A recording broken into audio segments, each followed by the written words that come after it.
I'm Josh with Waupaca Community Media, and we've got Ron Sari from the Waupaca School District and Aaron Jensen from the City of Waupaca in our weekly community update. Welcome. Hey, Josh. Thanks, Josh. Yeah.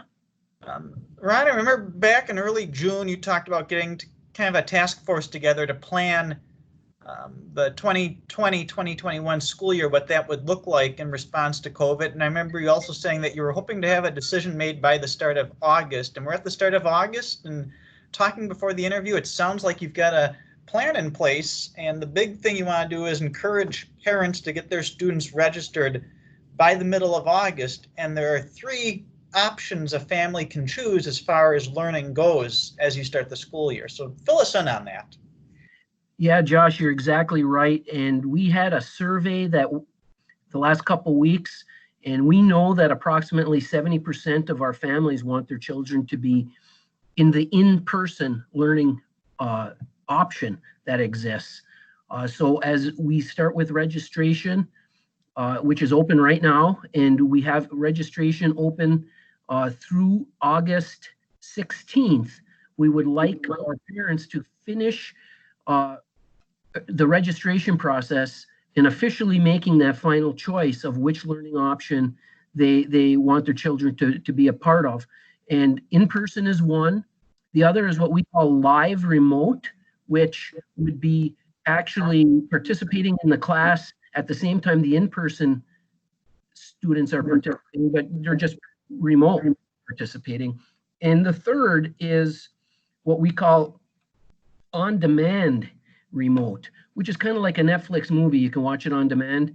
Well, in this case, you participate in your classes on demand in your day when that works best for the individual learner.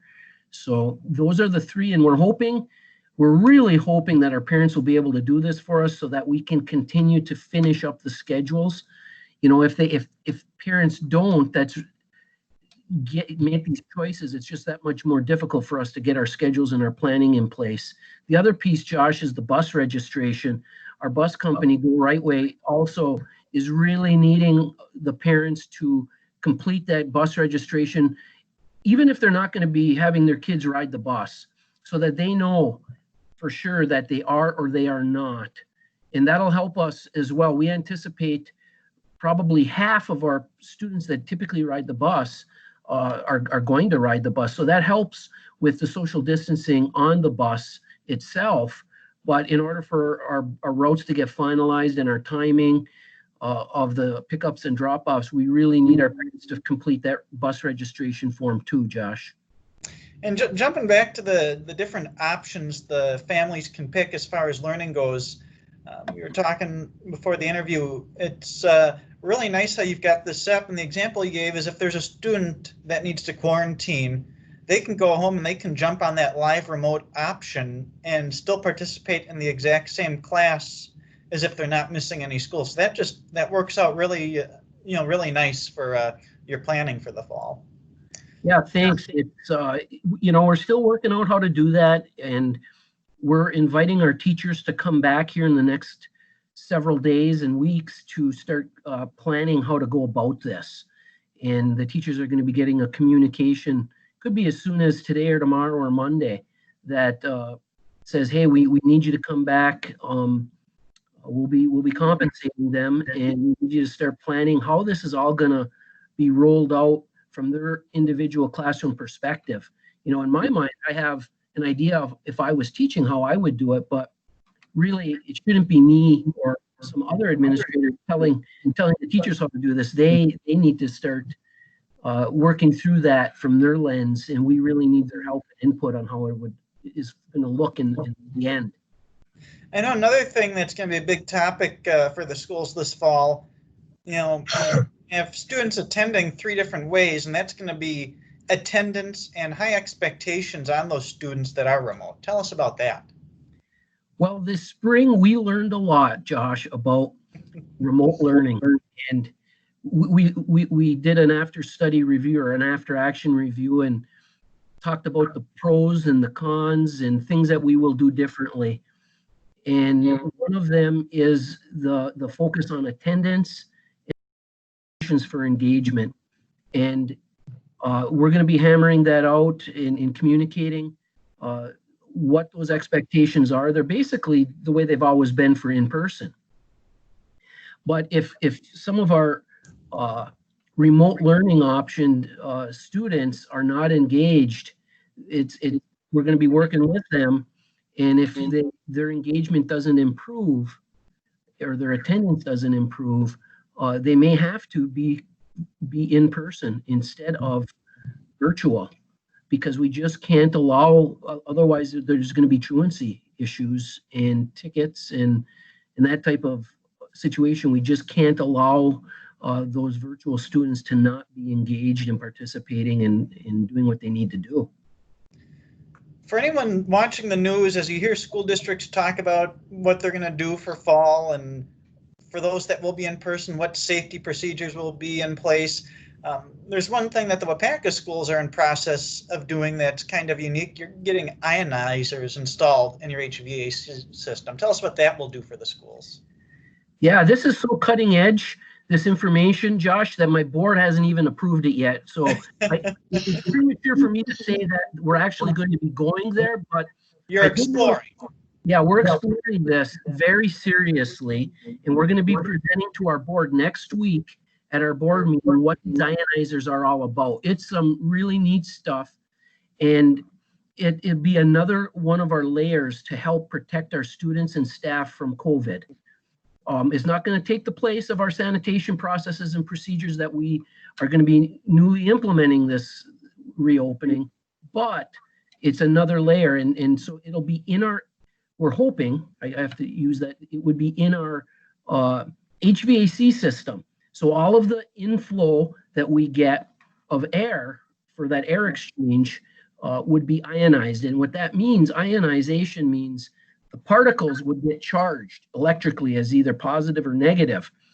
All the particles, so it could be allergy particles, it could be bacteria, mold, viruses like COVID, would all get that charge. And then they would be like magnetically attracted to this bar.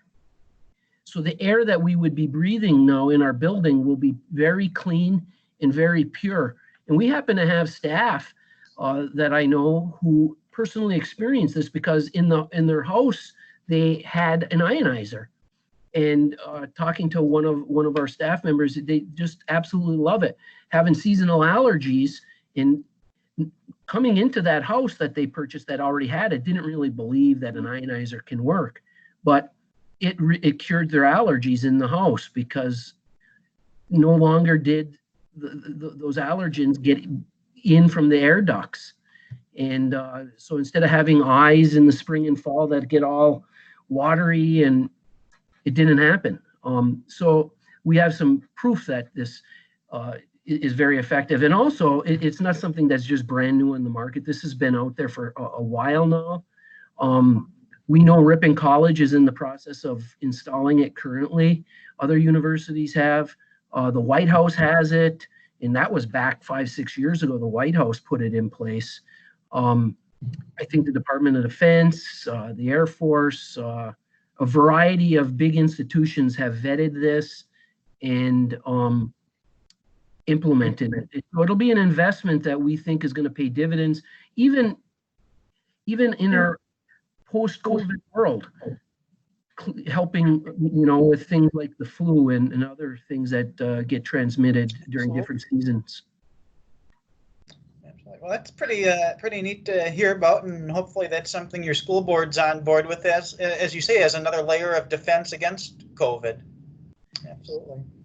Yeah, everybody thinks, well, it's just the mask. Well, we have a series of things that all institutions, I believe, especially the school district of Waupaca, are doing.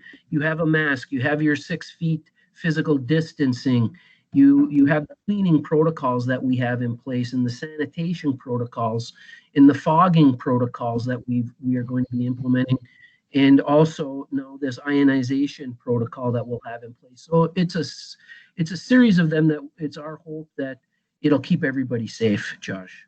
Absolutely. So let's switch gears and talk about the city. And the city's getting to that time of year where the budget process for 2021 is going to be starting. So Aaron, fill us in on that. Yeah, thanks, Josh. For those of you who don't know, actually, the city and the school district have different budget calendars. We are on a calendar year. The school district's on a fiscal year. So we're just starting ours right now. Typically go through that starting in August, September, October, and finalize it in November. We just talked about it at our last department head meeting. Our first workshop session, the way we set these up is they're in committee of the whole meetings after regular council meetings. And the first one, we'll be talking about capital improvement plans. That'll be on September 15th. Our second workshop will be on personnel and our department budgets. That'll be October 20th. We'll also have a transit and TIF district budget, and that will kind of a report out on those, and that'll be November 3rd. And then we're looking to adopt the 2021 budget on November 17th right now is kind of that timeline. Now that can shift, go back and forth. And I want to remind everyone, this is a budget that we work with department heads, our staff, and the mayor on bringing these budgets forward. And we look forward to doing that. I think, one question we've heard a lot is what are shared revenues going to look like? And those are questions that we have, all of us municipalities have and still have. We have for the last few months, but right now we haven't seen any cuts that will impact shared revenues to municipalities. That doesn't mean that, in 2 weeks from now, we're not doing this interview and maybe I have different news to report, but so far so good. We're not expecting any negative impacts there. But without a doubt, there are impacts throughout this pandemic that we'll have to take into consideration, even in 2021. And that's not the end of it. 2022 may be impacted, 23. So we look forward to working together to present a budget to our council that we all can work under in 2021. And we're just beginning that process now. So another new thing coming is the grant writer. I know we've talked about that a couple of times on our weekly update. You've gone through a process and have an accepted offer of a candidate that will be starting soon. Yeah, we do. So, and Ron can chip in on this too, but Ron, I, and Terry went through interviews a couple of weeks ago, worked through the process. We were really impressed with the pool of candidates that we had. We did get an accepted offer late last week, and working with that individual on a start date. Right now, it looks like we'll have a grant writer in place on September 1st. And want to remind everybody that this opportunity was provided by Mr. and Mrs. Tim and Joy Neville. They are obviously very, very generous, supporting the pay of this person throughout the first year. This is a unique position, and it's unique in the fact that not all communities have grant writers that they can bring on board. But it's also unique in the fact that we have the three organizations working on it together. And I think the opportunities that come from all of that is larger than it would be otherwise. We're super excited about it. We think that focus on economic development is really going to help our city grow, our district grow, and we're just thankful for the opportunity. And we're excited about the person we have in place. So we look forward to starting that process. Ron, you have anything to add to that? Well, you summed it up real good, Aaron. I know the district, we're excited about it, just like the city and the chamber. And like we've said before, we're so proud of our community. I mean, this is such a great place to live, to work, to raise a family, all the opportunities that exist. And I really think this is going to be helping us get to that next level of promoting our community to families that may want to move here. Yes, absolutely. And that's what we want to get out there. We want to make it as good of a place as we can for our current residents and for any future residents we hope to attract. So at the last city council meeting, the council voted to put a mask resolution in place. Tell us about that process and why that result came out. Yeah, so this is a result of Alderman Keeland brought forward an idea of either a mask resolution or ordinance. That was at our past council meeting, the last council meeting in July. I think it was the 21st. And then we had a discussion about it as a council, and ultimately we brought forward a resolution just last night that the conversation looked a little different because of the mask mandate that was put in place from our state and our governor. So the reality is that the resolution right now is superseded by the mask order from the state. But if something were to ever happen with that mask order from the state, that resolution would kick in and be in effect as a policy here in the city of Waupaca. So that did get voted on and enacted last night as a resolution. The sunset date is October 30th right now. That can be ended shorter or extended longer depending on our circumstances and as council sees fit. I thought it was a very good discussion. I thought that our council went through that conversation with a ton of professionalism. Yeah, I thought it was a good thing, and it's so that got enacted last night. And to close out this week's interview, you've got some good news about a Waupaca resident you want to share, Aaron.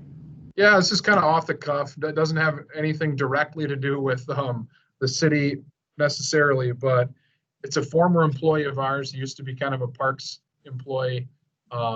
He was also a former graduate of Waupaca High School. And his name is Nate Tomlinson. And I just found out on Monday, I actually talked to him, and he was giddy because he has just got called up to the big leagues he's a major league umpire. He has been working for the last 9+ years, almost a decade, going through the process.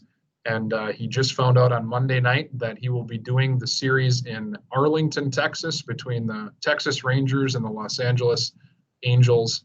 So he gets his shot, and he's hoping to stick.